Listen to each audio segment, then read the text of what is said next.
Forever. Dog. Oh, yes. Yes, yes, yes. It's alive! It's alive!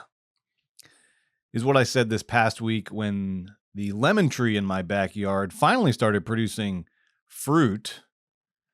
Thank God. It's been a rough year for that old lemon tree. Thanks to LA's boom and bust cycle of 6 months of drought followed by 2 weeks of torrential downpour and then repeat. But you can't keep a good lemon tree down, I'll tell you what. No, you cannot. Lemon tree very pretty, and the lemon flower is sweet. But the bride of Frankenstein is impossible to beat. That's right, I cannot wait to talk about Maggie Gyllenhaal's The Bride, which I saw last Friday morning at the Universal AMC at City Walk. And in case you're wondering, the answer is yes. Yes, you can show up to the Margaritaville at City Walk at the exact time listed on your AMC ticket. Drink a loaded land shark, which is a land shark with a shot of tequila. Eat a Key West chicken quesadilla or the appetizer of your choice at a, I will say, faster than usual pace, but not an uncomfortable pace. Pay, walk over to the AMC, and still be seated for your movie on time. You'll be cutting it close. I'm not going to lie to you. You will be cutting it close. But you'll get to your seat right around the Coca-Cola AMC promo, so with like a minute to spare. As long as you are not, I will say, important caveat, as long as you are not in the IMAX theater, which I was not. I did not see The Bride in IMAX. I'm sorry, the timing didn't work out. Because even though the AMC IMAX tickets have the exact same disclaimer that the non-IMAX tickets have, and I wrote it down. I'll read it for you verbatim. This is what every ticket that you buy from AMC says, regardless of if it's IMAX or not. The listed showtime is when trailers and additional content begin. The movie will start, not conditional, will start 25 to 30 minutes after the listed showtime. Lies. Fucking lies. Do not believe it, because in reality, IMAX movies at AMC, and I say this from experience, IMAX movies start approximately 20 minutes after the listed showtime. And until AMC gets their act together and just puts a separate disclaimer on the IMAX tickets, our only choice is to look out for each other and to share our firsthand experiences. And speaking of firsthand experiences, I cannot wait to share my firsthand experiences of seeing Maggie Gyllenhaal's The Bride, starring Jessie Buckley and Christian Bale, and a cavalcade of movie stars. So many stars in this movie. Now, The Bride is, of course, based on the 1935 Universal monster movie The Bride of Frankenstein, directed by James Whale, starring Boris Karloff and Elsa Lanchester, which is where I want to start this week's episode. Because if it wasn't for the Universal monster movies of the early 1930s, I'm talking that first run, the Golden Era, Dracula, Frankenstein, The Mummy, The Invisible Man, The Bride of Frankenstein. If it wasn't for those movies, there quite possibly probably wouldn't be a Universal Studios today. And this is not an obscure fact. This is something you hear every time you take the studio tour at Universal Studios theme park, when they take you through Little Europe, the Little Europe set, those old town European city streets that were the backdrop of nearly all the 1930s monster movies, as well as, let's count them off, The Princess Diaries 2, Angels and Demons, Pirates of the Caribbean, The Curse of the Black Pearl, The War of the Roses for some reason, Murder, She Wrote, City Slickers, Blown Away, My Girl 2, and, of course, the running of the bulls scene in Night and Day with Tom Cruise and Cameron Diaz. The bulls were CGI, the sets were real. Every time the studio tour tram goes through Little Europe and your studio tour guide is obligated by the laws of Universal City to inform you that the Universal monsters saved the studio in the 1930s. And if they don't tell you that, they unfortunately have to go to Universal City Jail, where they are beaten to a pulp by a man in an executioner's mask who, at the conclusion of the beating, leans down and whispers in their ear, "I'm Steven Spielberg. This is how I stay focused. Disclosure Day in theaters everywhere, June 12th. Is it Steven Spielberg? Unfortunately, no tour guide who has survived his vicious beatings can say for sure, because he never takes off that mask. But that is why the studio tour guides always tell you that the Universal monsters saved Universal Studios in the 1930s. And they're not lying. It's true. The Universal monsters did more or less save Universal Studios in the 1930s. And in this week's episode, I want to dig a little deeper into the how and the why of Universal's monstrous salvation, and consider how it relates to the release of The Bride at Warner Brothers. A Warner Brothers that is on the verge of being subsumed by Paramount and perhaps becoming a shell of its former self. All of that and more after the theme song. The backbone of this country is the independent film critic. The power of movies must be protected. The best thing about movies is the feeling they give. It's a feeling I want to feel every day. Marie Dawg! Marie Dawg! Marie Dawg! Marie Dawg! This is Movie Dawg, the weekly show that digs its teeth into the present, the past, and the future of the movies. I'm Brett Baum, a.k.a. the Georgia Movie Dog. Go Dogs. And if you enjoy this show, if you consider yourself a fellow movie dog, I would strongly encourage you to sign up for the Movie Dog Patreon at patreon.com/moviedog-show. You can sign up for free. You can sign up for free right now and participate in free content like our famous polls. Right now, right this very second, there's a poll up for you to choose your favorite of the Universal monster movies of the 1930s. Not surprisingly, Bride of Frankenstein has a comfortable lead right now. At least it did. But the original Frankenstein is creeping up. The Invisible Man is creeping up. So if you're a fan of any of those movies, or Dracula or The Mummy, let's not forget. And right now you're saying, Bride of Frankenstein. You fools. You fools. That's not even the best James Whale movie on this list. If you're saying that right now, then get your ass over to the Patreon and sign up for free and cast your vote. And once you get comfortable with a free account and you settle in and you start getting updates about all the exciting bonus content for paid subscribers that's available over there, who knows? You might just find yourself signing up for a paid account. And then you might just find yourself enjoying all of that bonus content. Just this past week, there were 2 bonus episodes that went up on the feed to make up for the fact that I didn't post one last week. I posted my worst to best rankings of all 7 Scream movies. You're not going to want to miss that. There are some surprises. There are some surprises in the top 3. The Freak and I, the Philly Movie Freak, is back from sabbatical. And we did the first of our best of 2025 episodes as we get closer to the Oscars. coming up this weekend. So we already posted our best supporting actor and actress picks for 2025. And then later this week, we have two best of 2025 episodes coming at you, probably over the weekend, but before the Oscars. I guarantee it. Best actor, best actress, best director, best movie. We're going to do all of that, and we'll have it to you before the Oscars.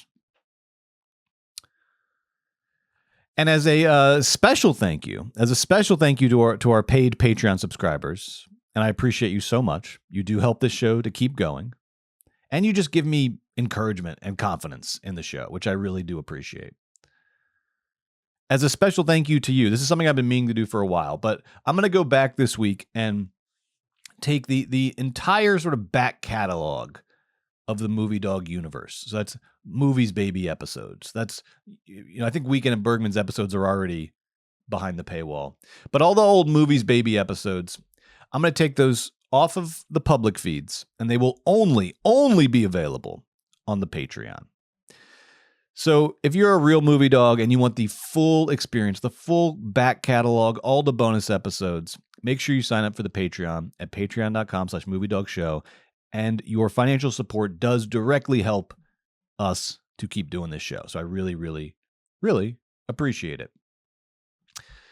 You keep the show going just like monster movies kept Universal going in the 1930s. Let's get into it. Now, even though Universal was the first of the legacy Hollywood studios, not by a lot, but it was the first. I think it was literally founded 8 days before Paramount in the spring of 1912. Even though Universal was the first, and even though it built its own city in the San Fernando Valley dedicated to the art and business of making movies, in the 1920s, as Hollywood entered its golden age and experienced explosive growth, and studios like MGM and Warner Brothers built vast empires, in the 1920s, Universal was actually considered a second-tier studio. We forget that now, but in the 20s, it was a second-tier studio because there were 5 major studios in the 1920s: Paramount, MGM, Fox, Warner Brothers, and RKO. And then there were the so-called Little Three. The Little Three, what we would now call mini-majors: Universal, Columbia, and United Artists. And again, it seems strange to call Universal a second-tier studio since it's been one of Hollywood's biggest, most iconic studios for decades and has theme parks and catalogs of timeless IP, et cetera, et cetera. But in the 20s, it was, in fact, a second-tier studio.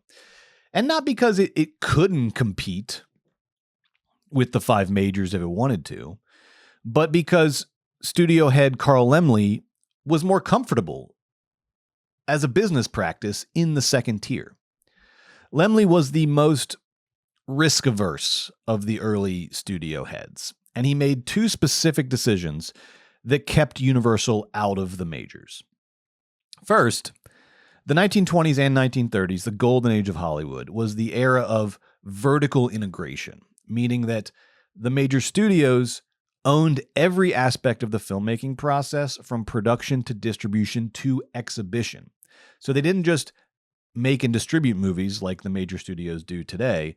They also owned the theaters where the movies were exhibited. But Carl Laemmle was always opposed to that last part, owning the theaters. For him, that was another business. That was too much risk. We'll just make the movies, and we'll send them to you, and then you handle the exhibition of them. Second, Laemmle was resistant to making so-called premiere pictures or first-run pictures. These were the movies on the marquee, the movies with the stars in them. Clark Gable in, Greta Garbo in, John Barrymore in. These were the movies that made the most money when they worked, but also cost the most and thus involved the most risk. And Laemmle did not want risk. So instead, Universal focused on cheaper stuff, B movies, which they called programmers in the 1920s, as well as shorts, serials, newsreels, all of the kind of supplementary movies and shorts that filled out a night at the movies in the 1920s, but not the first run premiere picture with the big star in it. The secondary stuff, the second tier stuff, was Universal's bread and butter. And they would occasionally invest in what they called a super jewel production, was their in-house name for it, an expensive, higher quality movie. 1923's Hunchback of Notre Dame, 1925's Phantom of the Opera. But that was rare for Universal, and they typically chose something based on a popular source material to offset the risk of higher budgets. And again, all of this was by design. This was what Universal was built to do. Laemmle wanted to run a low-risk movie studio with small budgets and reliable returns. And in that sense, he was closer to Roger Corman than he was to Louis B. Mayer. But Universal's strategy changed dramatically starting in 1928 when Laemmle's son, Carl Laemmle Jr., took over as studio head. That's right. It's always been a Nepo baby town, baby. David Ellison was not the first special boy to say, Father, I want a movie studio. Carl Laemmle Jr. was 21 years old when he took over Universal. And he had some big ideas for expanding the studio, some real big ideas. And at the top of his list was changing the types of movies that Universal made. Junior said, I don't want to be the B-movie guy at the country club. I want to be the new Thalberg, baby. And so instead of churning out tons of low-budget films a year, Universal's new plan under Junior was to release less movies with higher quality and bigger budgets. And the first test of this new strategy was two movies that came out in 1929. Broadway, a big splashy musical, and All Quiet on the Western Front, an adaptation of the famous anti-war novel. These movies were pretty much more expensive than anything Universal had ever made before. And by all accounts, they were both successful. All Quiet on the Western Front in particular, even though it went way over its already sizable budget, I think 2 times over, it was a critical and commercial success and won Best Picture at the Oscars, which would have been unthinkable for Universal before, who had never even been nominated for Best Picture prior to this. And sure, there had only been 2 Oscars prior to that, but they had never even been nominated, and now they win Best Picture. So on the surface, Junior's strategy was working. Universal's stature in the industry changed overnight. Their brand changed overnight. They were now making these higher quality premiere pictures. But because Universal didn't own their own theaters, right? They still weren't vertically integrated. They didn't make as much money on their hits as the major studios made on their hits because they had to split the revenue with whoever owned the theaters that they were exhibiting in. And in addition to the hits, there were also some flops in the early years of Junior's tenure. And without the reliable shorts and programmers to pad out Universal's revenue, the studio's cash reserves very quickly started to run low after just a year or 2 of this strategy. And then the Depression hit. And Junior goes, "Are you kidding me? Why does everything bad always happen to me? Father? Father! Can you do something about this dang depression?" I'm just kidding. Carl Laemmle Jr. was actually, despite being a Nepo baby, actually a pretty savvy operator. And even, you could say, a visionary studio head. In large part, and this is the key, because he didn't try to take shortcuts or use Hollywood accounting to worm his way out of every situation. When there was a problem with the business, Junior's answer was make better movies. Make better movies that appeal to more people, which should always be the answer if you're a studio head.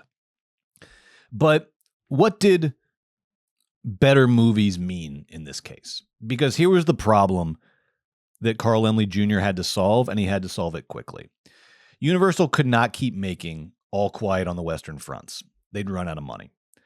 But they also didn't want to go back to just making the cheap shit because Junior wanted Universal to mean something more than that, to have an identity on par with the major studios. So what's the solution? Monster movies, baby. The Universal monster movie provided the perfect hybrid solution to Junior's problem because first, they could be made cheaply. They didn't need big stars. The monsters were the stars. And of course, you know the names Bela Lugosi and Boris Karloff now, but they weren't huge movie stars before Dracula, before Frankenstein. Universal could also cleverly cut down on overhead costs by leaning into the tropes of the horror genre.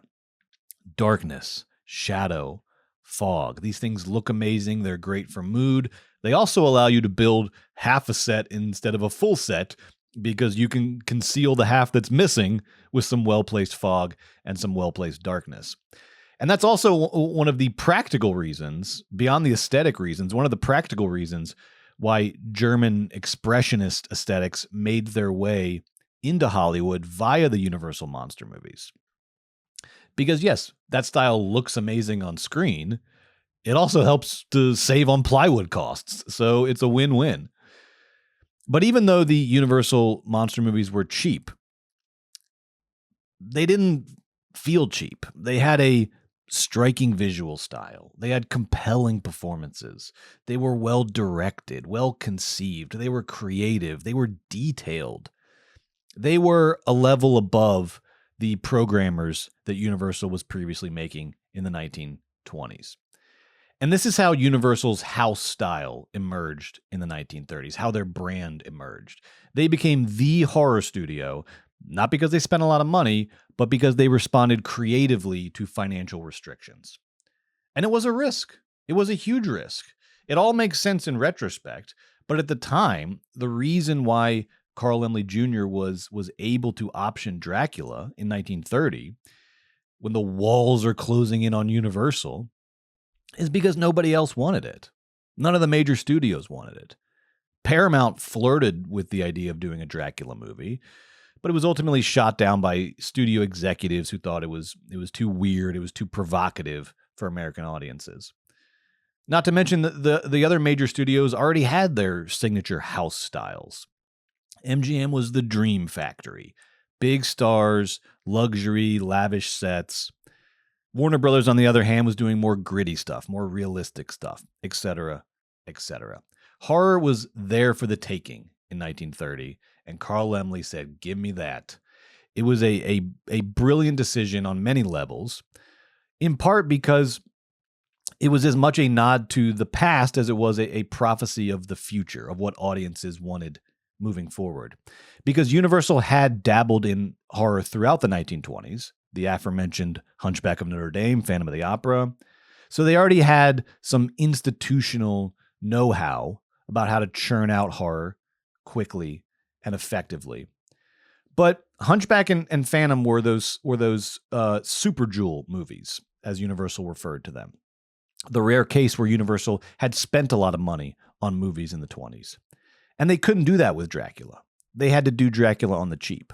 And again, that's where the shadows and fog of German expressionism came in handy as both a striking visual aesthetic and a cost-saving method.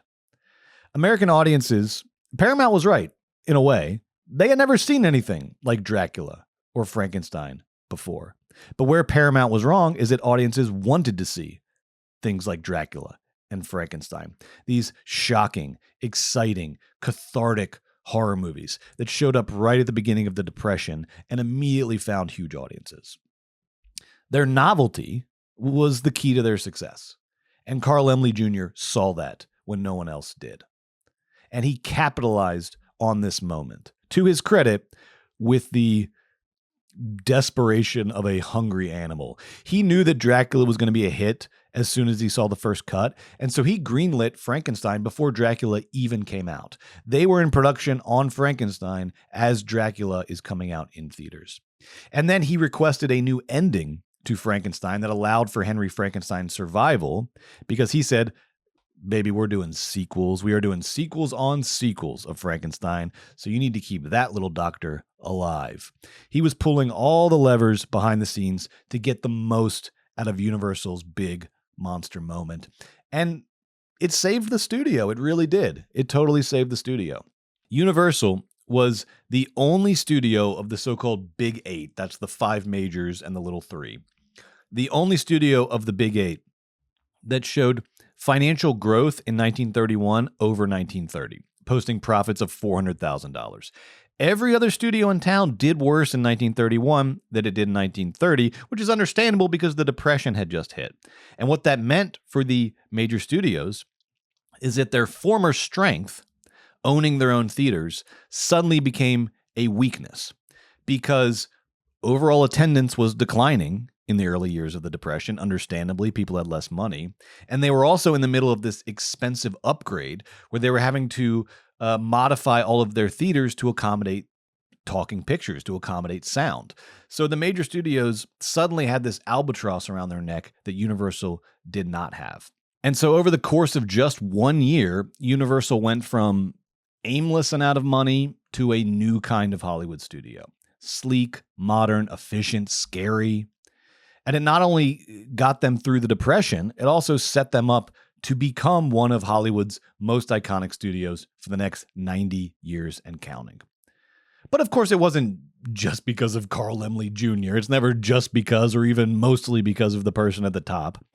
It was because of the people who made the movies. Bela Lugosi, Boris Karloff, Elsa Lanchester, Claude Rains, Colin Clive as Henry Frankenstein, Ernest Thesiger as Dr. Praetorius in The Bride of Frankenstein, James Whale, director of Frankenstein, The Invisible Man, and The Bride of Frankenstein. Makeup artist Jack Pierce, who put incredible amounts of detail and research into the looks that he developed for the monster and the bride and all of these iconic characters. For the monster's makeup, he actually consulted surgeons. He watched autopsies. He was, in the makeup that he put on Boris Karloff, actually trying to represent what a human being sewn together out of corpses would look like. Kenneth Strickfaden, great name, the production designer on a lot of these movies, who created the laboratory equipment that you see in Frankenstein and the Bride, the nebularium, the cosmic ray diffuser. And he was strongly inspired by German Expressionism, by Fritz Lang's Metropolis, by that mad scientist laboratory in Metropolis. John P. Fulton, the head of the special effects department, who created those incredible homunculi effects that you see in The Bride, those little people in their jars, Henry VIII, and so on and so forth. And the way he did that was by shooting the actors in full-size jars. They created giant jars to put them in and shot it against black velvet and then aligned them with the perspective of the on-set mini jars. And then the foreground film plate was rotoscoped and matted onto the rear plate, and that's how you get the homunculi in The Bride of Frankenstein. Incredible, incredible innovation. Art director Caroline Grosch, who designed a lot of the marketing for these movies. Just look at this poster that he made for The Bride of Frankenstein. This came out in 1935. Look how cool and modern and fun this is. The Universal monster movies of the 30s weren't successful just because they provided the thrill of horror at a time of great national anxiety. That was certainly part of their success, being in the right place at the right time. But they were ultimately successful because of how well they did that. They provided legendary cinematic images, deeply resonant characters. These monsters were multi-dimensional characters. Depression audiences related to Frankenstein as much as they feared him. The outsider, destitute, desperate for friendship and charity. I'm sure they also related to the nihilism of Frankenstein, particularly in The Bride. "We belong dead" is such a killer last line. Such an all-time line. The Universal monster movies were not just cheap popcorn slop to get people through the bad years of the Depression. They were a new mythology, a new way of making movies. They are some of the best looking movies of that period. At a time when Hollywood was still adjusting to sound recording, when most of the movies, when you watch them now, just look like filmed plays with very stiff blocking, no camera movement, because all the actors have to like crowd around a vase that has the microphone hidden in it.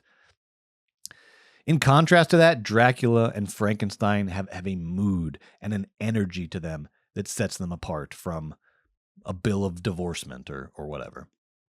The Universal monster movies elevated the medium without breaking the bank, thanks to their creators, thanks to the enduring influence of German expressionism on a number of levels, and thanks to the strategic risk-taking of studio head Carl Laemmle Jr.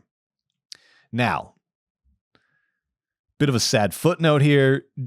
Laemmle Jr. and Laemmle Sr. did lose control of Universal Studios just a few years later in the most Carl Laemmle Jr. way imaginable, because he was producing a big glitzy version of the musical Showboat with Irene Dunne, and he took out a $750,000 loan from a Wall Street firm called Standard Capital to finish the movie because they didn't have enough cash reserves on hand.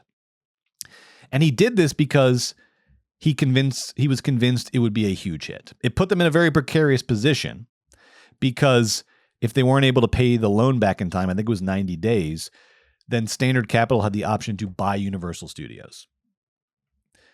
So it was a very risky move, but he was sure that Showboat was going to be a hit. And guess what? He was right. Showboat was a huge hit and made a nice profit for Universal. But the money didn't come in time to pay back the loan on time. And so the loan came up for repayment before all the ticket sales from Showboat came in. And so Standard Capital bought Universal from the Laemmles, sending them to an early retirement. So he was right about the movie, but he didn't get the timing right. And that's Hollywood, baby. I do want to give a final shout out, if I can, to Carl Laemmle Sr. And I'm not in the habit, you know me, I'm not in the habit of giving shout outs to studio heads who practice nepotism. But in the Wild West early days of Hollywood, Laemmle Sr. did a lot of good things and was certainly a better person by all accounts than psychopaths like Louis B. Mayer and the Warners and all the rest of them. And I was just kind of amazed reading back about Carl Laemmle Sr. and some of the things he did. First, he worked to save Jewish families from Hitler in the 1930s. And he actually rescued 300 Jewish families before his death in 1939. And in the 30s, remember, he did this in opposition to the U.S. State Department. This was not a popular thing to do or a thing that he was getting tons of support for. He did it single-handedly, despite the opposition of the U.S. government, and he saved 300 Jewish families from the Third Reich by the time of his death in 1939. He also, in the 1920s, made Lois Weber the highest paid director at Universal for several years, at a time when, as I'm sure you know, and still to this day, there was essentially no women directors in Hollywood. It was not a thing that commonly happened. But Carl Laemmle made Lois Weber an incredibly talented and gifted director, the highest paid director at Universal for several years during the 20s. Laemmle Sr. was also a key figure, arguably the key figure, in breaking the Edison monopoly in the early years of the motion picture industry in America, which really paved the way for an actual movie industry in this country, a creative movie industry. Because in the early years when the movie industry was on the East Coast, it was controlled by the iron grip of Thomas Edison, who essentially had a monopoly over the industry and forced anyone who used his cameras or shot a movie with his cameras to pay him these insane royalties. He ran the movie industry on the East Coast like a mob boss. He literally sent goons if you didn't pay your royalties. He sent goons to movie sets to break cameras and beat up actors and directors. This is all true. This is completely true. But Laemmle was the biggest oppositional force against Thomas Edison. Edison sued him nearly 300 times and never won because he had no legal standing to have a monopoly over an industry. He just did it because he could, and he had the strength and the resources to do it on the East Coast. And that's the key part. After getting sued 300 times, Laemmle said, let's go somewhere where Thomas Edison can't find us. And in the 1912, in the early days of the industry, that was California, as far as you could get away from Thomas Edison on the East Coast. And Laemmle was the one that really spearheaded this and then encouraged other studios and studio heads to join him and essentially created Hollywood, starting with Universal Studios and Universal City. And to this day, even though Laemmle doesn't run Universal anymore, you will still see that name around town on a beloved chain of art house theaters, the Laemmle Theaters. There's one right down the street here in North Hollywood that I love going to. And those theaters are still owned by the Laemmle family, by descendants of Carl Laemmle Sr. So there it is. The monsters saved Universal in the 1930s. But let's fast forward 90 years. How did The Bride, Maggie Gyllenhaal's The Bride, the ancestor of the Universal monster movies, fare for Warner Brothers this weekend, Universal's crosstown rival? And to answer that, I must ask for a favor. Please, movie gods, show me the money! And by the money, I of course mean the weekend box office returns. There they are. There they are. All right, let's see. Damn it. Damn it to hell. You know,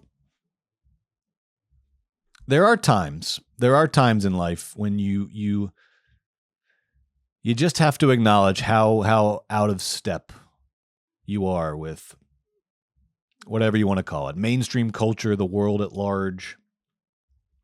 Ever since this movie was announced, Maggie Gyllenhaal is directing a remake of The Bride of Frankenstein, and it takes place in the 30s, but it's also punk.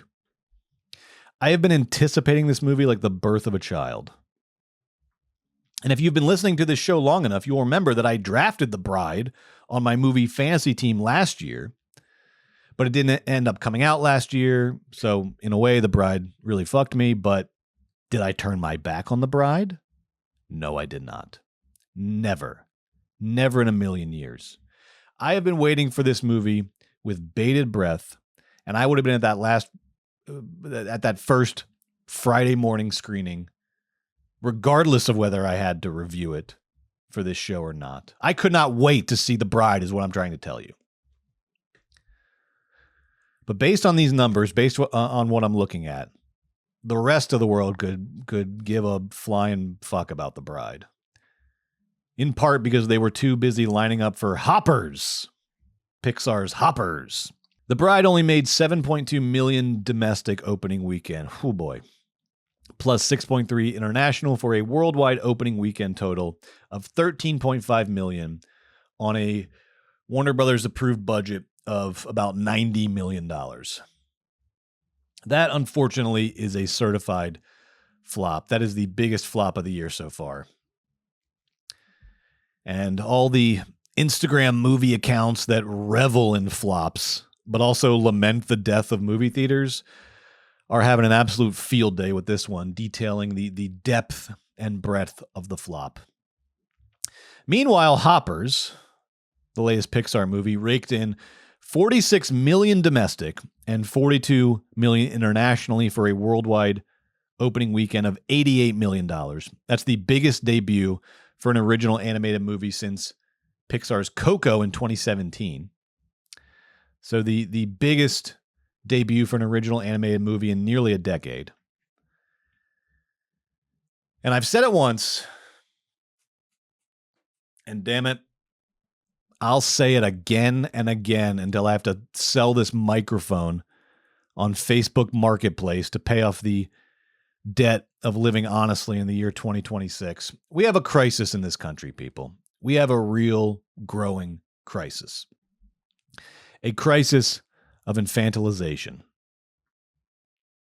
And just to give the standard disclaimers, I am not saying that adults can't go to Hoppers. I'm not saying that adults can't enjoy Hoppers. I'm not even saying Hoppers is a bad movie. I took my son to Hoppers this weekend. He enjoyed it. Not as much as Goat. Not as much as E.T., but he enjoyed Hoppers. And I thought Hoppers was fine. It was mid-tier Pixar. It was fine. I'm not saying adults can't go to Hoppers, can't have a good time at Hoppers.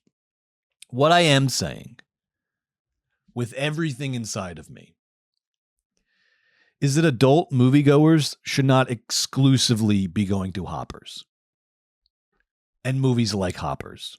And they certainly shouldn't be going to Hoppers before they go to The Bride or to the exclusion of The Bride. I saw both movies this weekend. And when I saw The Bride,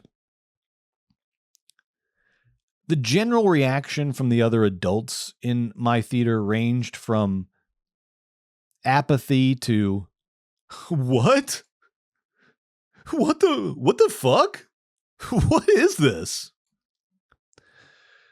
When I went to Hoppers, the reaction from the adults in the theater, who outnumbered the kids at least 5-1, was anticipatory enthusiasm.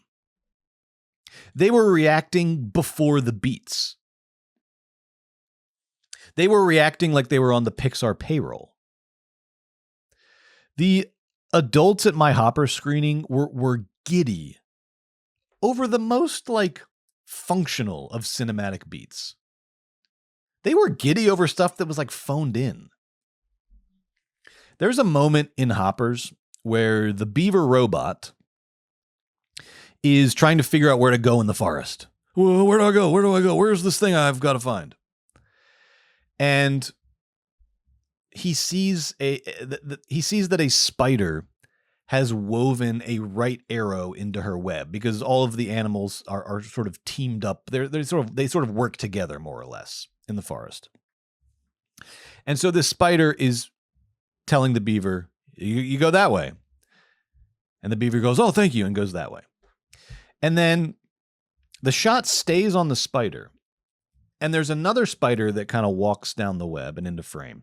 And this other spider goes, what is that? And the first spider goes, it's an arrow, Ted. And fellow movie dogs, I need you to believe me when I tell you this. The violence of the adult laughter that followed that line was disturbing. It's an arrow, Ted. It is an arrow, Ted. That's not a joke. That's like the empty suggestion of a joke. And if that generates a laugh from your adult body, it means that you are no longer in control of yourself. You have ceded the only thing that matters in life, autonomy and agency, to the Pixar Corporation because you're too scared to live as an independent adult. I do believe this. I believe that adults have an obligation to engage with art that's for adults. Not an obligation to like it, not an obligation to recommend it, but an obligation to engage with it. I actually do think it's an obligation, or better yet, it's an imperative, because it doesn't come from without. It's not a law. It's an imperative. It comes from within. Your brain wants you to do it. Your brain needs it in order to be fulfilled, in order to live a full life. And the number one reason that I have grown to despise Pixar and Marvel, it's not because of their movies, which are good when they're good and bad when they're bad and fine when they're fine, like any movies. It's because they have created this cult of infantilized adults whose media diet consists exclusively of cartoons in one form or another. And it's the exclusivity that bothers me. The fact that the movie-going adults of this country did not come out for The Bride and didn't even know what to make of it on the whole represents a crisis in cultural literacy that is a bigger threat to the future of the movies than all of the David Zaslavs and David Ellisons and Ted Sarandoses of the world put together. And again, I'm not saying you have to like The Bride,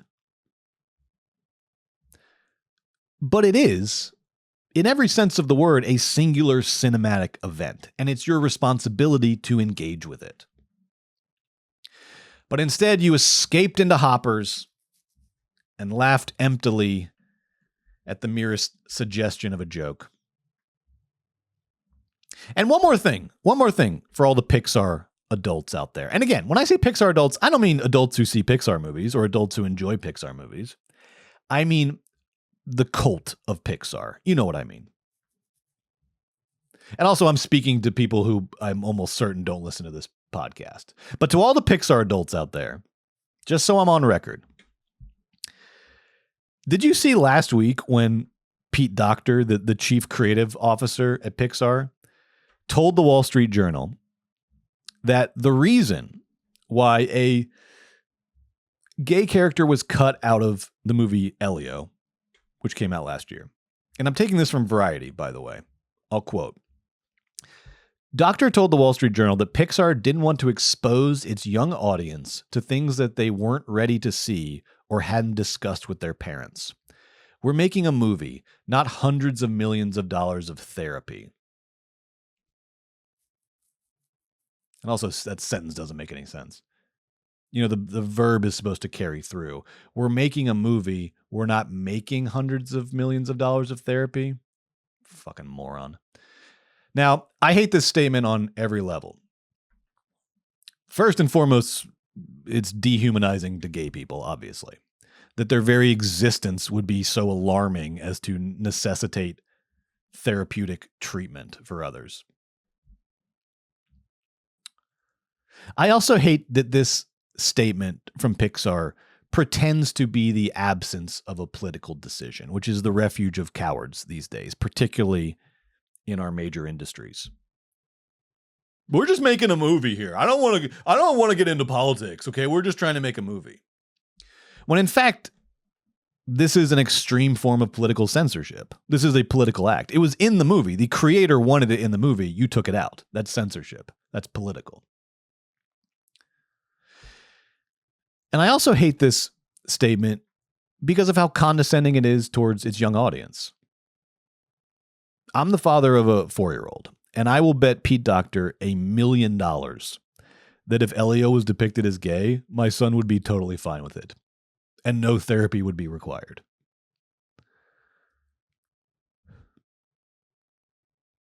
It's always the parents, never the kids, who have a problem with this shit. And by the way, the way he's talking about Elio, it's like he's making it sound like they cut out a scene of like hardcore sex. What they cut out was that Elio had a pink bike and a crush on a guy. That was literally it. That was the scandal. Fuck Pete. Let me try that again. Fuck Pete Docter. And the point is, to bring it back to the Pixar adults, I want you to pay very close attention to that quote again. Okay? I'm going to read it again. Docter told the Wall Street Journal that Pixar didn't want to expose its young audience to things they weren't ready to see or hadn't discussed with their parents. Do you hear what he said?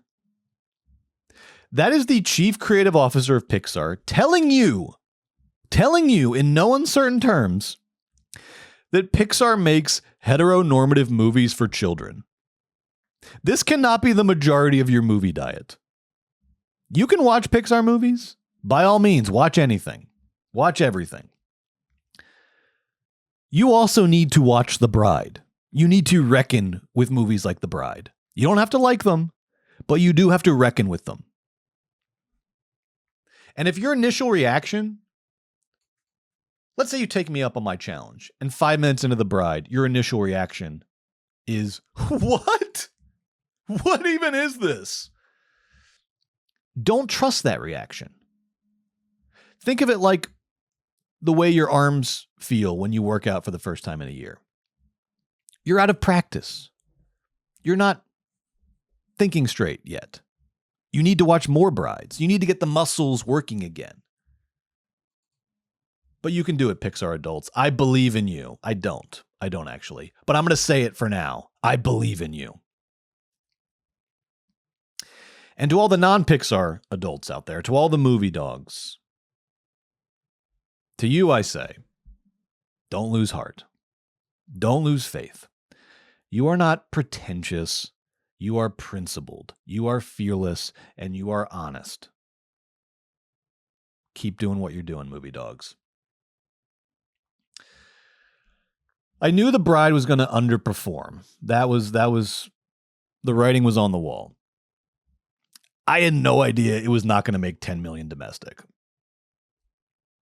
With that big of a production budget, that big of a marketing budget. I had no idea it was not going to beat Scream 7 in its second week. And this breaks Warner Brothers' streak of 9 number one movies in a row. The last 9 movies they released all hit number one at the box office in their opening weekends. But I'm sure Warner Brothers at this point could give a fuck. Paramount agreed to buy them for $110 billion and assume all their debt. They're probably not losing much sleep over this. Which brings us to the true monster of this week's episode. It's not Pete Docter. It's not the Pixar adults. He's alive. He's barely alive. I'm, of course, talking about David Zaslav, the current CEO and president of Warner Brothers Discovery, the studio head of Warner Brothers. Let's talk about Zaz. And as I was sketching out this episode, I initially thought that there might be this interesting parallel between Carl Laemmle Sr. and Carl Laemmle Jr. and Larry and David Ellison, some sort of Nepo babies across time parallel. But we still really don't know what David Ellison is going to be like as a studio head. I certainly have my predictions, but it's mostly still all in the future. The likely terrifying future of David Ellison being a major Hollywood power player.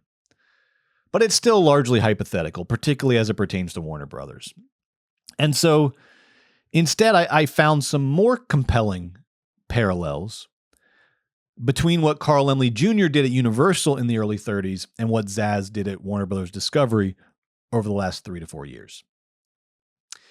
And with all the egregious villains and monsters of this era, the Trumps and the Musks and the Epsteins, and the list goes on, it's easy to let David Zaslav slip into the goofy but harmless Montgomery Burns role if you're not paying attention, if you let your guard down. And who can blame you? There's so many monsters to keep track of these days. And so it's easy to just think of Zaz as, the guy who greenlit a $50 million budget for the Alto Knights so that his geriatric Hamptons cigar club would think he was the next Robert Evans. Or to think of him as the guy that came up with something called Project Popcorn, his plan to release all Warner Brothers movies simultaneously in theaters and on HBO Max. A plan that was so disastrous it was almost immediately abandoned, but not before running off one of Warner Brothers' most bankable directors, Christopher Nolan.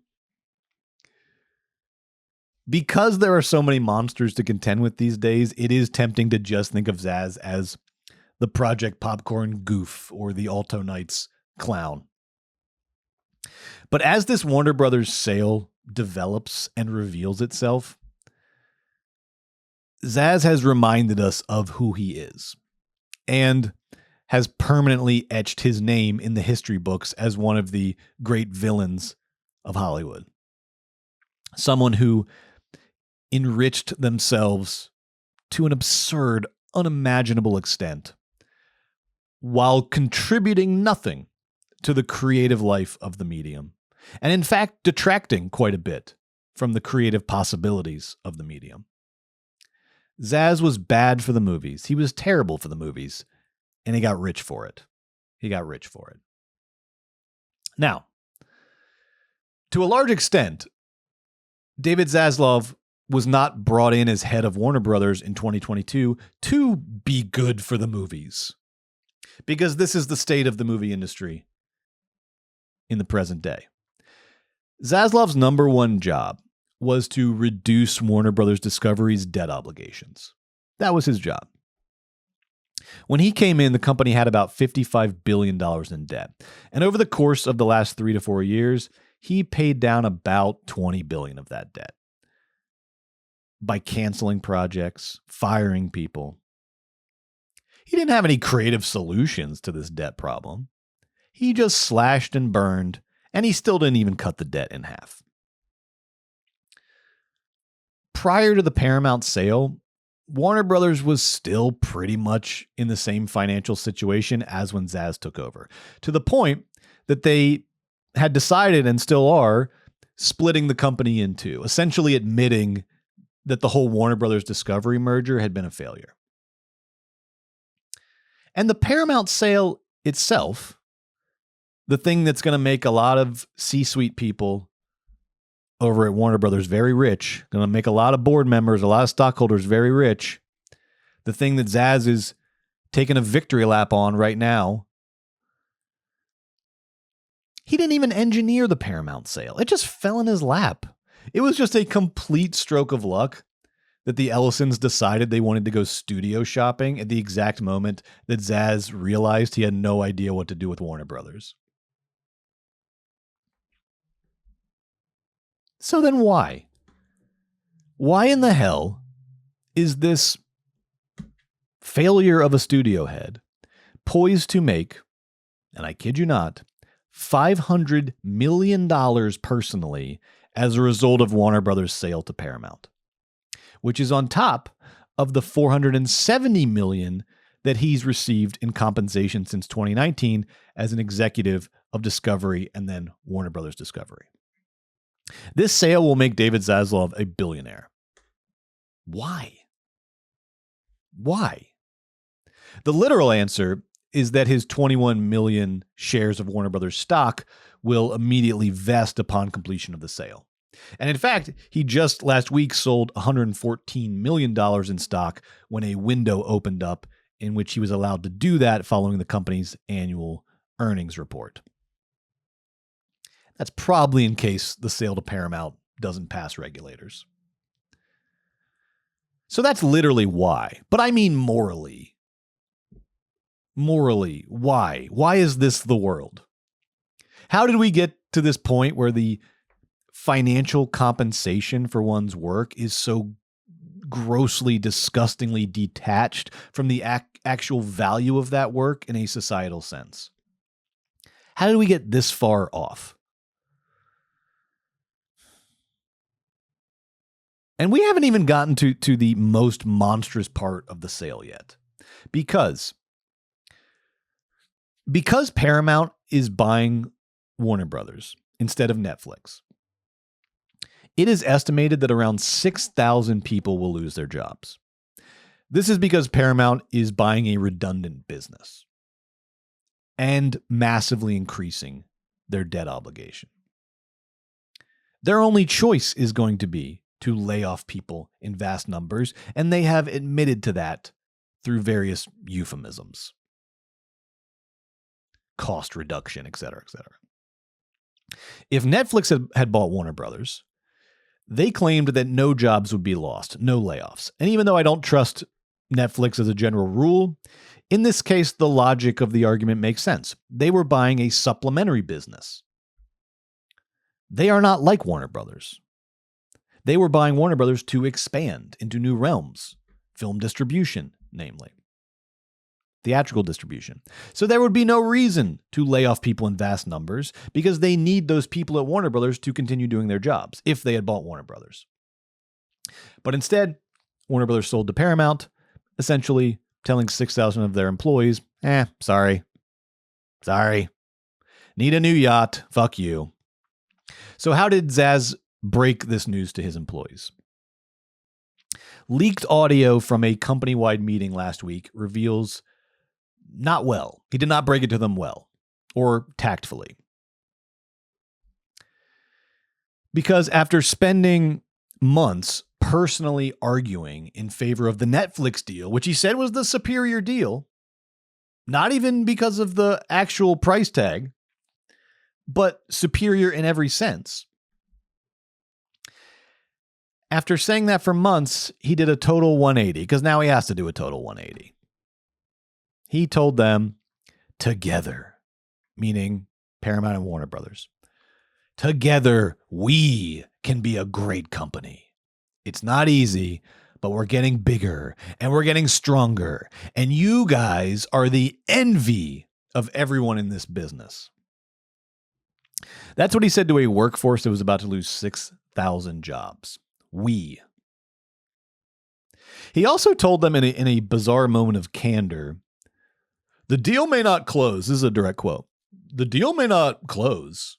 If it doesn't close, once again, we get $7 billion and we get back to work. Referring to the breakup fee Paramount agreed to pay if the deal doesn't get regulatory approval. Okay, Zaz. So I guess all of your employees will just wait and see. Wait and see if you become a billionaire and they get laid off, or if everyone just gets back to work while you buy another couple houses with the stock you already cashed in. And it's not just David Zaslav, of course. It's the whole board of Warner Brothers Discovery. It's John Malone, the old media mogul and the chairperson of the board and Zaz's mentor. It's this whole era of C-suite executives who have turned the movie industry into Wall Street with its ceaseless shuffling of money from point A to point B to point C in such a way that only benefits a select few while making life worse for everyone else. It's fucking bullshit. It seriously is bullshit. I cannot believe we got to this point. And I'm not saying, oh, the movie industry should only be about art, not about money. I get it. These movies are expensive. That's one thing that's fascinating about the movie industry to me, and movies in general, is that it represents one of the most interesting and complex marriages of art and commerce in human history. And it needs to generate a lot of money because there are a lot of people who make the movies who need to get paid. So I'm not saying that the movie industry isn't commercial. What I'm saying is that when you compare Carl Laemmle Jr.'s decision, his decision-making at Universal in the early 30s, to David Zaslav's decision-making at Warner Brothers over the last 5 years, you learn something very important about the movie business. The solution to almost every problem, the solution, if you're actually looking for solutions and not just trying to constantly cash out personally, but if you're looking to solutions, the solution to almost every problem in the movie business is better movies. It's an audience-driven, consumer-driven industry. The solution is almost always better movies. Laemmle solved a financial problem with a movie solution and saved Universal. Zaslav tried to solve financial problems with financial solutions that only benefited Warner Brothers stockholders and left nothing but unemployment lines and devalued brands and a desiccated studio in his wake. And all of this, of course, points to a bigger problem with late-stage capitalism. The people who run the world's companies feel, almost to a comical extent, almost to an extent where they even forget that there's another way to be. Almost like Zaz just sort of, the way Zaz always smiles and waves at the camera. The way he tells his employees, we're in this together, as 6,000 of them are about to be fired. The people who run the world's largest companies feel no obligation to the people that work at those companies, to the consumer that pays for their products, to their audiences in the movie industry. Their loyalties are programmed, hard-coded in one direction. They are loyal to the stockholders and the board. That's it. And thus to themselves. Zaslav doesn't even get it. He doesn't get why we're mad at him. He's just doing what he's supposed to do. And what we're supposed to do is tell him to fuck off. Fuck you, David Zaslav. You're a monster, and history will remember you as such. But what kind of monster is he? Is he the Grim Reaper of the movies? Is he hastening the end of the medium? I've said it once, I'll say it again. No. No, he's not. The movies have survived plenty of greedy, artless megalomaniacs, and they'll survive this one. But that doesn't mean that Zaz shouldn't be held accountable for his crimes against the medium. He won't, of course, in any sort of real way. He'll ride off into the Hampton sunset and clink martini glasses with Irwin Winkler. But we can do our best. We can do our best to remember him as he was. A monster in full. Capable of nothing but his own financial enrichment. A loser. A punk-ass bitch. Maybe not on the balance sheet, but when weighed against the history of human expression that he tried to insert himself into, a loser and a punk-ass bitch. Fuck you, Zaz. And in his wake, well, when you know it, here comes another one. David Ellison, the new head of both Paramount and Warner Brothers if the sale goes through.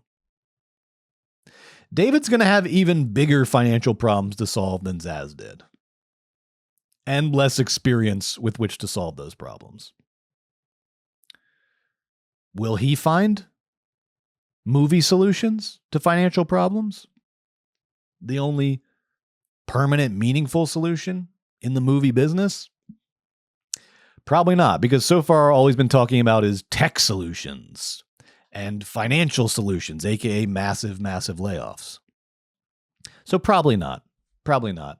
The movies will have to do it for themselves, as they always do. There was one good thing that happened at Warner Brothers during David Zaslav's tenure, but it really had nothing to do with him. And everything to do, or more to do, with the co-heads of Warner Brothers' film division, Michael DeLuca and Pamela Abdy. A little over a year ago, Mike and Pam, as they're known, revealed their slate of upcoming Warner Brothers films. The first slate of films that was fully and completely theirs after taking over the film division in the wake of the Warner Discovery merger. And this was right after Joker Folie à Deux, which they had nothing to do with, which kind of slipped into that middle phase of the merger. This was the first Mike and Pam slate. And when they announced it, the first thing that stood out to everyone was, what the hell? This looks great. What? This sounds like a great list of movies. Are you sure you want to do this? This is Warner Brothers' slate of movies? And Mike and Pam said, hell yes, we want to do this. We are going to here's what we're going to do. Just go with us on this. Go with us on this for a second. We're going to give lots of money to our boldest and most exciting living filmmakers because that's what you do in the movie industry. What the hell? We're going to give Paul Thomas Anderson more money than he's ever seen in his life. We're going to give Ryan Coogler a small fortune, but not for a Marvel movie. We're going to give Maggie Gyllenhaal $90 million to make a Bride of Frankenstein remake. And all the movie dogs out there cheered, but also held our breath, knowing the state of the movie industry at this time. Would Warner's auteur slate become a financial black hole and a final nail in the coffin for auteur movies at the major studios? There was even a conspiracy theory that Mike and Pam were allowed to do this, assuming that it would fail, and then people like Zaz would have an excuse for saying, "Hey, sorry, we tried to make original movies, but it didn't work." Would it be that? Or would it be the start of something new in Hollywood? At least something new for 2025. That type of artistic revitalization that seems to happen once every 10 to 12 years in the movie business like clockwork. Are we still on that cycle? Could we be on the verge of artistic revitalization in Hollywood? Here are the movies that Mike and Pam greenlit as part of their 2025/2026 auteur slate at Warner Brothers. Mickey 17, directed by the great Bong Joon-ho. Sinners, directed by Ryan Coogler. One Battle After Another, directed by Paul Thomas Anderson. And The Bride, directed by Maggie Gyllenhaal. And you know what? Throw Weapons in there too. It's a New Line movie, which is a subsidiary of Warner Brothers, but it's part of this same spirit over at Warner Brothers last year. So how'd they do? How'd the auteur slate do? The answer is pretty damn good. Pretty damn good. You've probably heard that two of those movies, Sinners and One Battle After Another, are the front runners at the Oscars this year, locked in a battle for several of the major awards. So half of that auteur slate became the definitive prestige Hollywood movies of the year. Sinners has the most Oscar nominations ever for a movie. And One Battle After Another has 13 nominations. 13. Weapons got an Oscar nom in a major category. Amy Madigan for supporting actress. So critically, these movies did very, very well. What about commercially? Well, Sinners made $370 million on a $90 million production budget. That's a huge success. Particularly for an original R-rated IP in the year 2025. Huge success. And it will continue to rake in VOD revenues because of the Oscar noms. And potential wins, we'll see. One Battle After Another made $209 million on a famously inflated production budget of somewhere in the vicinity of $150 to $170 million. But it's important to have some context here, because that means One Battle After Another didn't make it to profit. But when you give Paul Thomas Anderson $170 million when he's used to budgets in the $25 to $40 million range, and when his highest grossing movie ever was There Will Be Blood at $76 million, Mike and Pam aren't idiots. There's something else going on here. There are other plans in mind besides seeing profit on this specific movie, besides recouping all of your expenses. One of the goals of this auteur strategy was to attract top-level director talent back to Warner Brothers and make up for the departure of Christopher Nolan, which was caused by David Zaslav, by the way. Because when Nolan left Warner Brothers, he was essentially sending the message to his colleagues: this place is not safe for artists anymore. If you want to make a real movie that doesn't get dumped on HBO Max the first day of its release, you got to go somewhere else. I'm going to Universal. Y'all look out for yourselves. That was the message being sent. And so giving Paul Thomas Anderson $170 million, giving him creative freedom, and then getting this movie in return, that accomplishes that goal. The message is different now because of that decision. The message is now Warner Brothers is back. Warner Brothers is the friendliest place in town for directors who want to make artistic projects on big budgets and get proper theatrical releases and win Oscars. And in addition to that, it made $209 million. That's nearly 3 times PTA's previous highest grossing movie.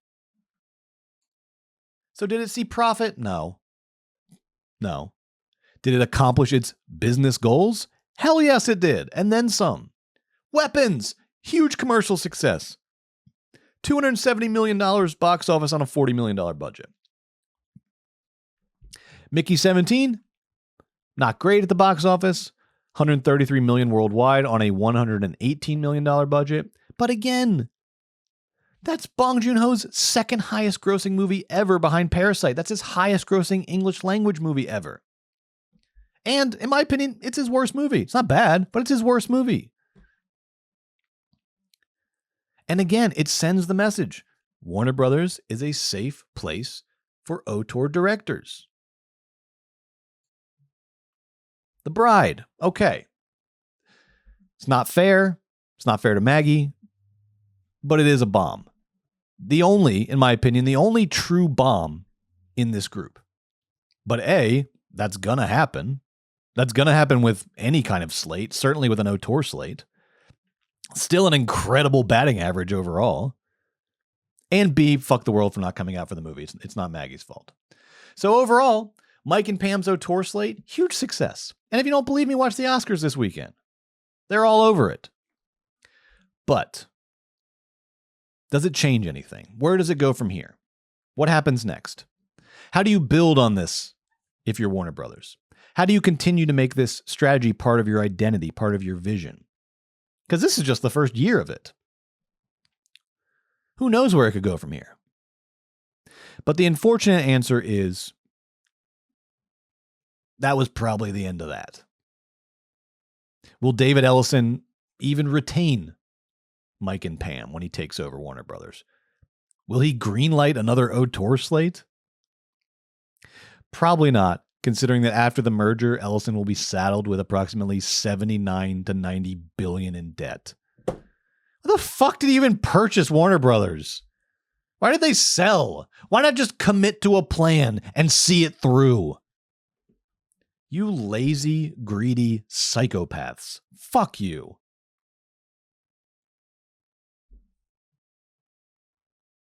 I would also, for a longer answer to why the hell was Warner Brothers even selling in the first place, when they have some positive signs here and there, for a longer answer to that question, a more detailed answer, I would highly recommend Scott Galloway's excellent article from last week, the worst acquisition in history again.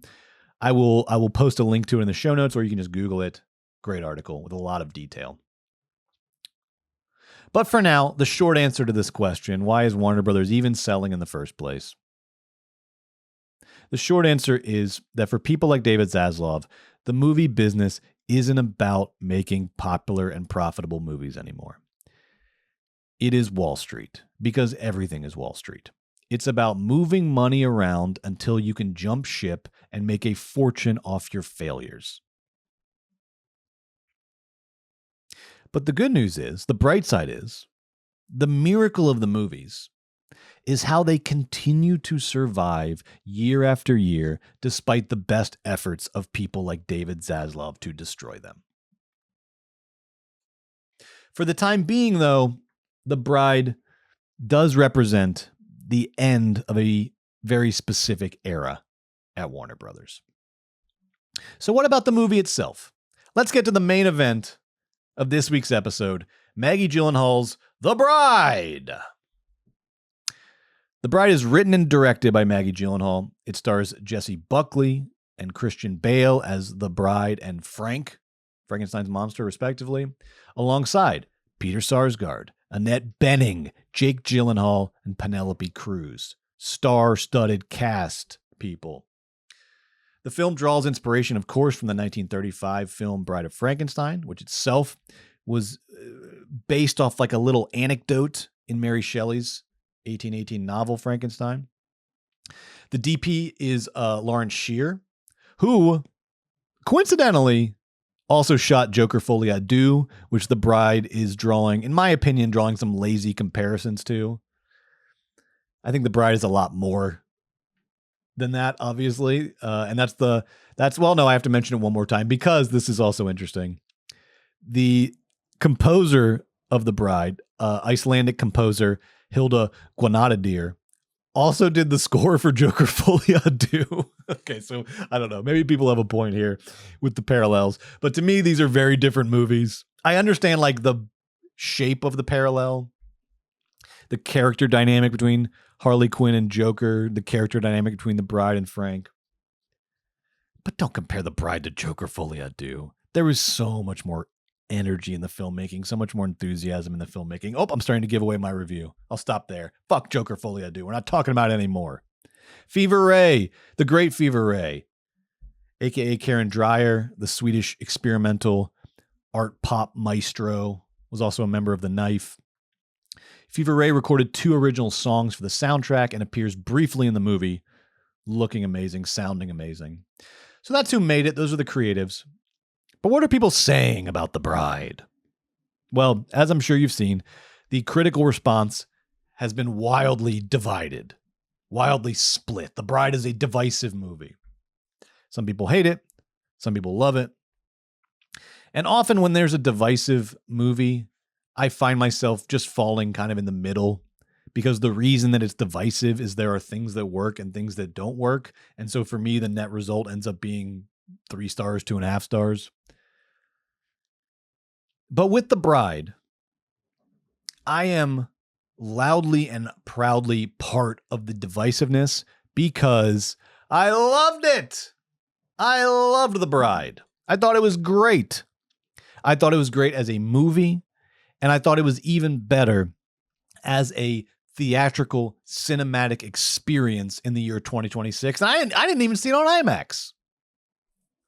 Fuck the normies. Fuck the basic Bs. This movie is a fucking blast. It has a creative energy that is so exciting and so rare on a budget of this scale to also be this sort of creatively dynamic and to not just assume the money will pay for the movie. A movie with this budget that is this directed, this creative, this dynamic. And sure, it doesn't always hit its mark. It has misses, but it is intoxicating from start to finish. It's freaky. It's nasty. It's poetic. It has a refreshing spite for the boring and the normative in all their forms. It looks cool. Buckley and Bale are fantastic.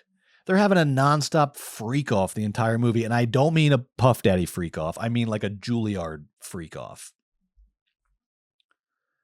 And Maggie Gyllenhaal. Oh, is Maggie cooking?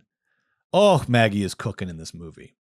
What a fascinating witch's brew of influences that she stirs together in this movie.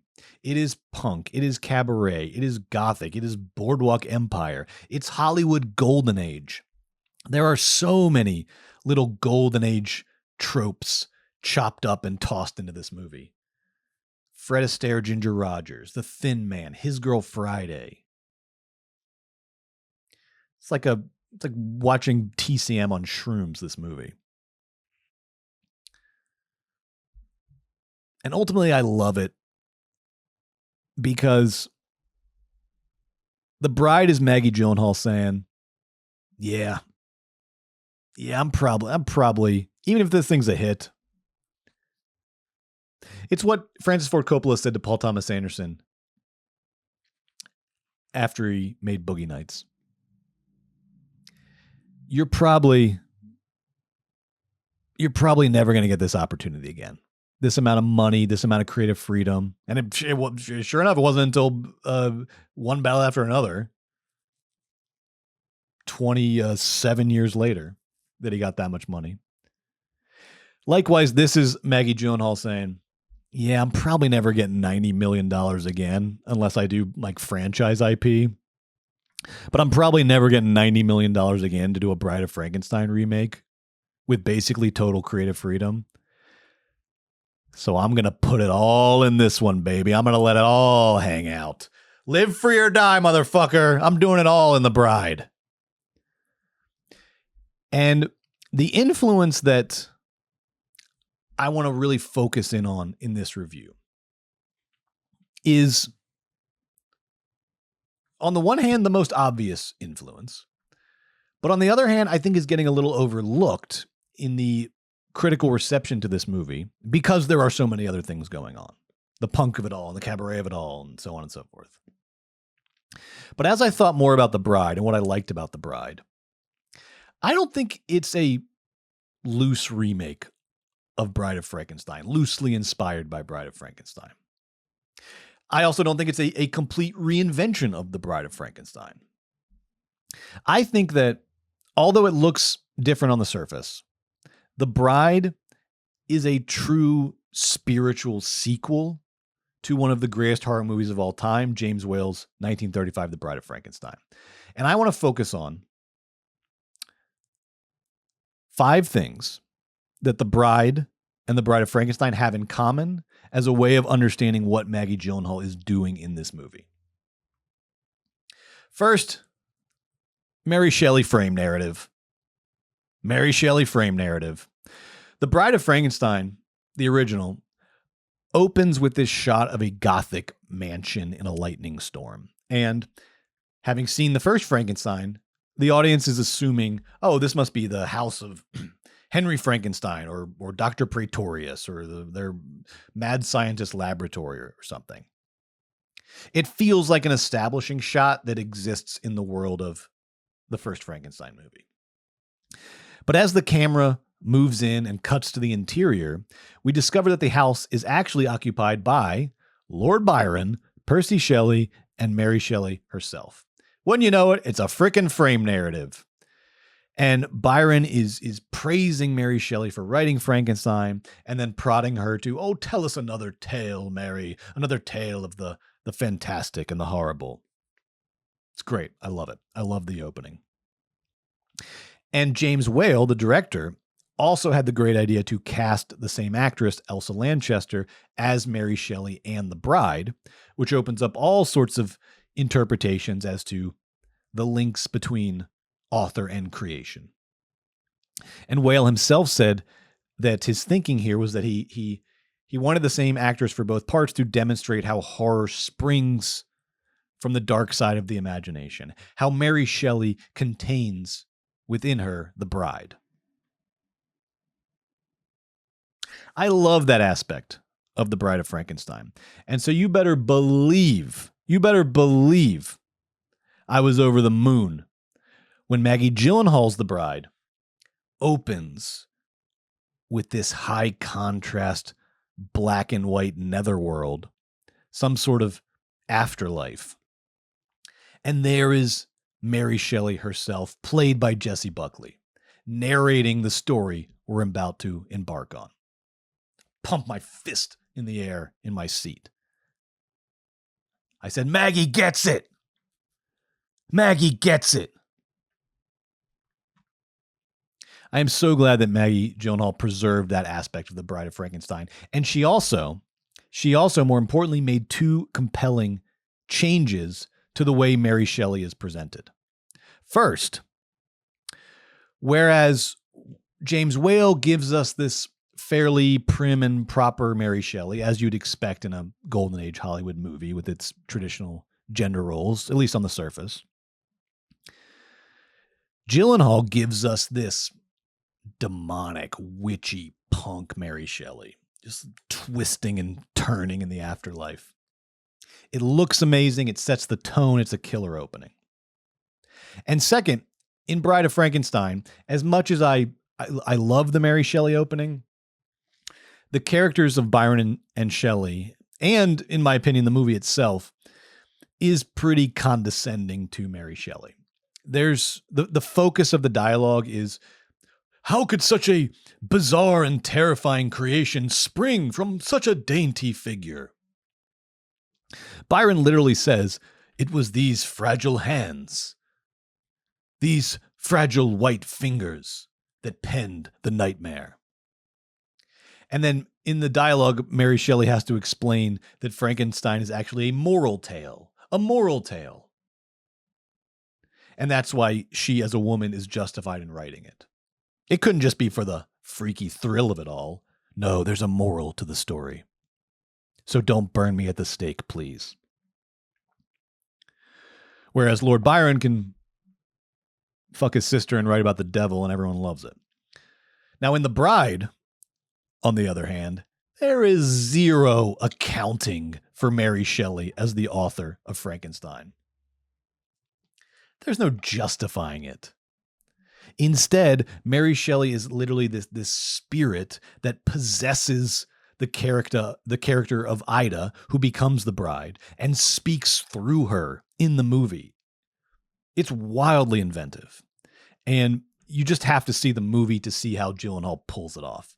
It's something you have to experience, but it's really inventive and really compelling on the screen.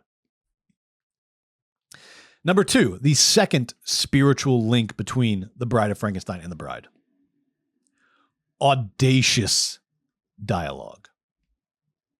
The script for The Bride of Frankenstein, minus that opening where they're being condescending to Mary Shelley. The script for The Bride of Frankenstein is so wild and so sublime for a 1930s studio script that it broke the censors' brains. When you look at the things that the censors, the Hayes office, responded to, what they asked to be removed versus what they just glossed over, you can tell they had no idea what to make of this script. They really wanted the removal of some throwaway lines that they found to be sacrilegious, but then they totally glossed over queer-coded dialogue, a bunch of like deeply nihilistic dialogue. And as a result, the final shooting script is one of my favorite scripts from the golden age of Hollywood. To a new world of gods and monsters. I love dead, hate living. And of course, the monster's amazing closing line before he destroys himself and the bride and Dr. Pretorius. We belong dead. Incredible line. We belong dead. And likewise, Maggie Gyllenhaal's script is so electric, so literary, so dense. It's a script I want to sit down and read because I'm sure I missed half of it. There is all of this wordplay and references flying at you a mile a minute.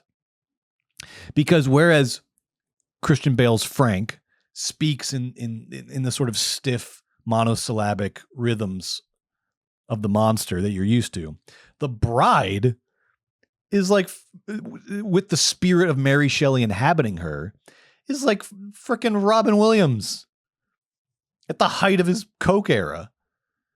She's going a million miles a minute. She's voluminous in her diction and her references. She's written in a way that reminded me more of playwriting than screenwriting, in a way that I really liked because it was matched with very cinematic imagery. And it reminded me more of playwriting because Maggie Gyllenhaal didn't just write lines for the bride, she created an idiom for the bride. When a playwright wants a character to be distinctive, think Blanche Dubois in Streetcar, or what are they in Godot? Dee Dee and Go-Go in Godot. The playwright doesn't just give them distinctive lines. They create a way of speaking for the character that is unique at the level of syntax and wordplay, at a deeper level, an idiom, not just lines. And that is what Maggie Gyllenhaal does here with the bride. I can't remember the last time I've seen that level of writing. And you may not think it's the best script, because I know a lot of times screenwriting benefits from doing less, from being more minimalist. But here, it matched the spirit of the movie so much, and it worked incredibly well for me. And there's still big quotable lines to put on the poster. Here comes the motherfucking bride. But there's also this constant torrent of language. It's a real language-forward script, and I loved that.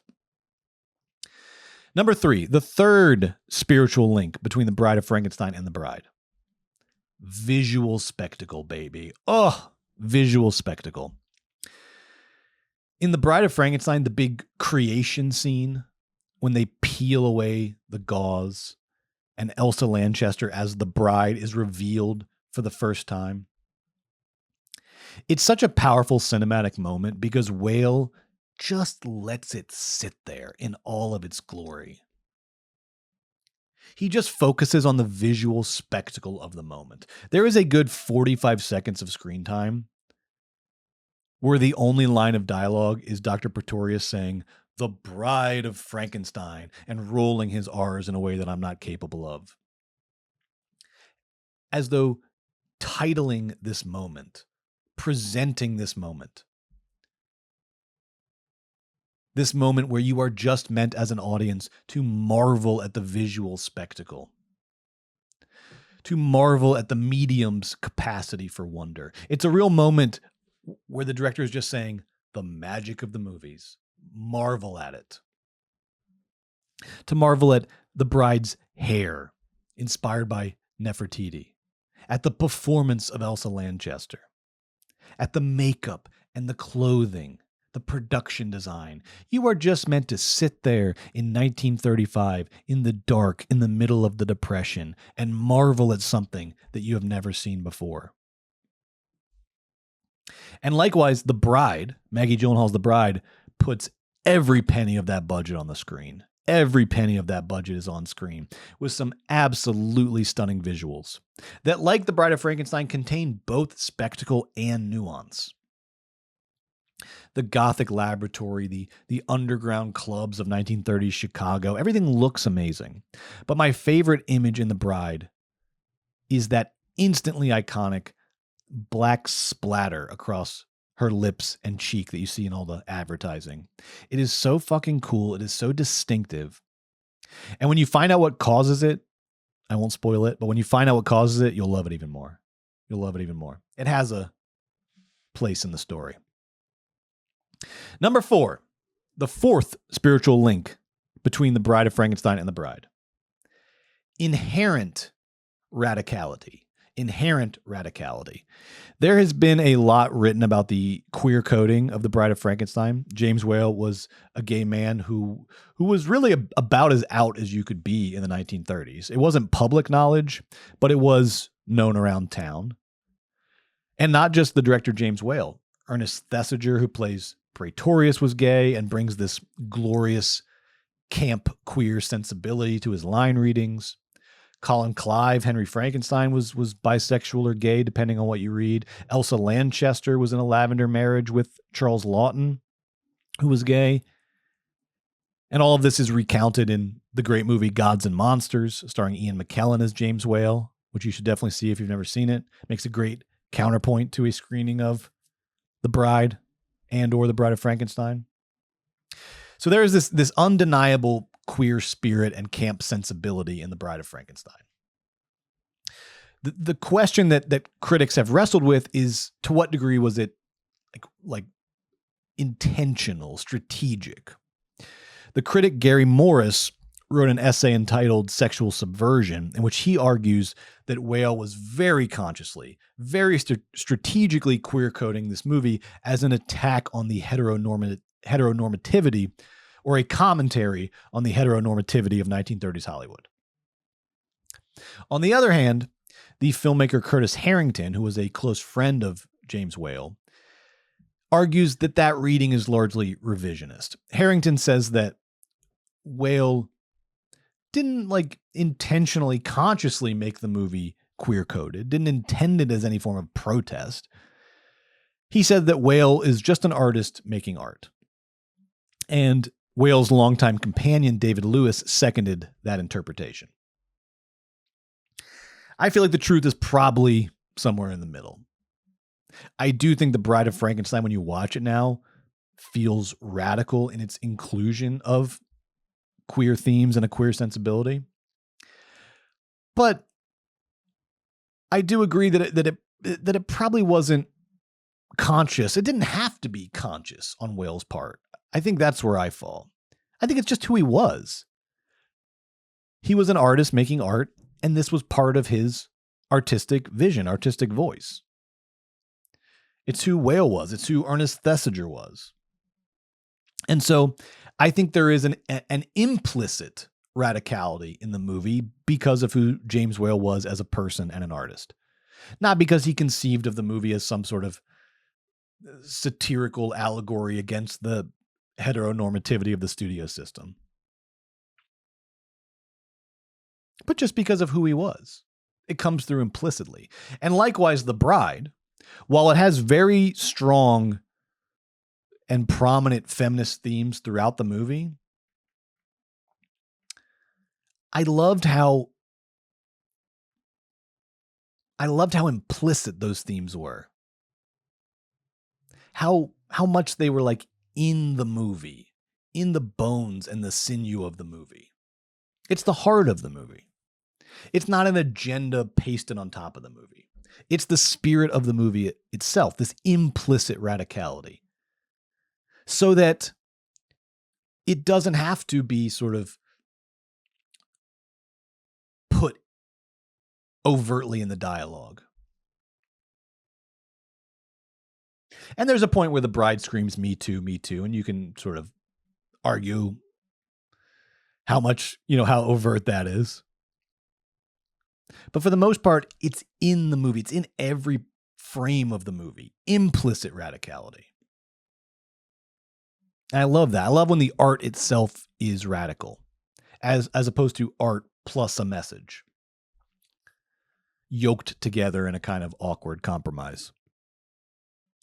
And lastly, and most importantly, the fifth spiritual link between the Bride of Frankenstein and the Bride. It's a hoot. It's a hoot, baby.